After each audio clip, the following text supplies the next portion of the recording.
Hi, it's Tom here from Running Physio. Today I want to talk to you about a gait retraining option that's been around for a while, which is using music to try and change how we run. Now, this, if you're someone who likes running and listening to music at the same time, probably is quite appealing. It's also an example of what we call an external cue. So rather than getting runners to think about the nitty gritty, the mechanics of their running in detail, we're using a simple external cue focusing on the rhythm of the music as a way to change their running gait. So in this video, I'm going to talk a little bit about some new research in this and how we might take advantage of this in clinic. We also talk a lot about gait retraining and assessment and treatment of challenging tendon pain in our Tricky Tendons video series. So I've put a link to that if you'd like to access that on Clinical Edge to find out more. So let's talk about this new research. It's a relatively small study, but with some interesting results. It's from Break et al, and it's an open access paper that has just been published. And what they did is they took a group of runners, I think there were just 5 in total, that had a low step rate. So they considered low to be less than about 170 steps per minute. So that's generally the target group we have if we're going to use something like music or metronome to address step rate. We're usually going for the lower step rate group, and that's really where music is going to be coming in. It's mainly about helping us use the rhythm to increase step rate in those people that need it. So it might be appropriate for people who are overstriders, for example, which we know can put more stress on things like the shin and the knee, or those with quite a lot of hip adduction during running, which can also potentially be addressed by increasing step rate. So in this study, they took a small group of runners with a relatively low step rate. They did this kind of baseline test to find out what their step rate was initially, and then they chose music to help them to increase their step rate by 7.5 to 10% by picking music with beats per minute that was in that target range.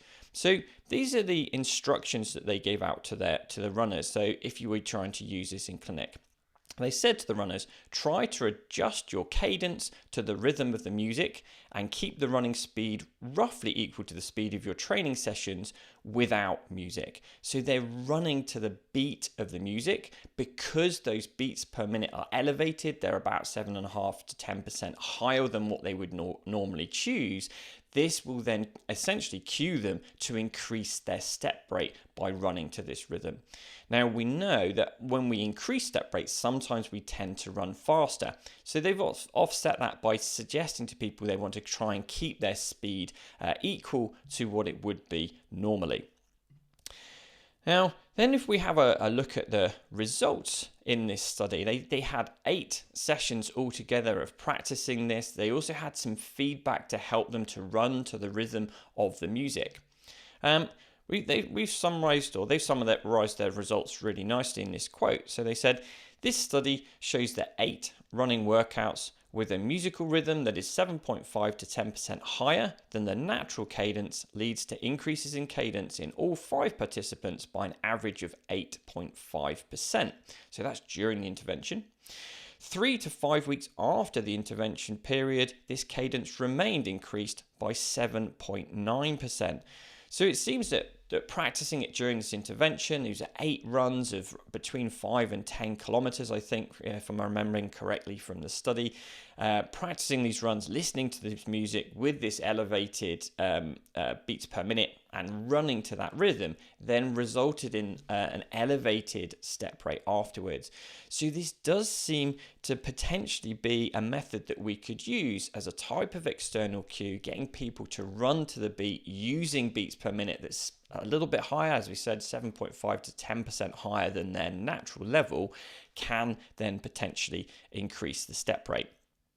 Now, they also found in this study there wasn't a significant increase in speed or heart rate afterwards. Now, this is quite important because we don't want people to increase their step rate simply by running faster. When you look at the research in step rate that finds an increase in step rate to be beneficial, it's usually done so that the speed is kept constant, so that when we increase the step rate, we have to shorten stride length. And it's that helps to address the overstriding and helps to reduce the stress on the tissues. There's also not a significant increase in heart rate, which is also a good sign. If the heart rate's going up, it suggests that this change involves a lot of effort, and that's very difficult for runners to sustain and may potentially have negative effects on their performance. So if you want to try this in clinic with your runners, it might be an appropriate thing to choose for runners that, as we said, perhaps they're overstriding, perhaps they have an increase in hip adduction, and you think that's relevant to their pain. So maybe they're overstriding and they've got knee pain, and you think that if we can address the overstriding by increasing the step rate, it may reduce the stress on the knee. Or maybe they've got a lot of hip adduction and they've got iliotibial band pain, or perhaps they've got some gluteal pain, and you think if we can reduce the hip adduction, it might help. And again, increasing step rate may help with that. We could use music to do this if a patient is happy to give that a go. There are lots of resources out there that can help with this. So we were discussing this on social media. There are Spotify playlists that you can find that have specific beats per minute. There was an app recommended called Rock My Run, which apparently you can then pick tunes with specific beats per minute. And I've also discovered as a closet metal fan that quite a lot of Metallica has a very high beats per minute. So personally, I would be rocking out to something like that if I wanted to elevate my step rate.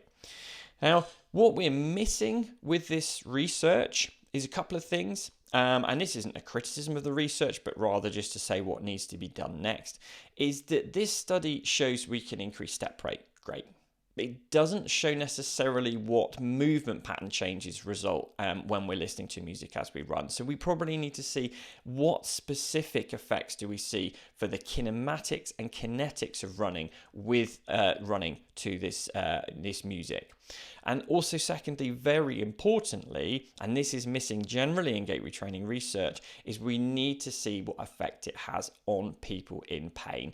And we do have studies that have done this with step rate and shown that it can help things like patellofemoral pain, but I'm not aware of many that have actually looked to see if music as a standalone intervention and running to the beat can actually achieve that. So I would consider it as an option, but as anything, think about the individual that you're working with. Is it appropriate for them? Is it something that appeals to them? And we test it on an individual basis. Does running to a tune that has a higher beats per minute to help increase their cadence actually achieve that for them? And you can test this by looking at what their step rate is like in some of their normal runs. A lot of people have that data from their sports watches, and then see what happens when they do some runs listening to the music and try and run to the rhythm. Does it actually increase it? Does it actually change their movement pattern if you get them to run to the beat of that music during your gait retraining session? So does it actually reduce that overstriding or address that hip adduction or whatever it is that you're concerned about? Does it actually help pain? So we need to test it on an individual basis, see if it's appropriate for that person. And if so, we might use it as a nice way of trying to increase their step rate and reduce the stress on sensitive tissues. The alternative, where there's a bit more evidence, is running to the beat of a metronome. So you simply set that metronome 7.5 to 10% higher than their standard step rate and get them to run to that beat.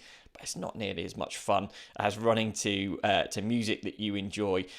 So I wonder if people actually would probably prefer using music if it is effective for them.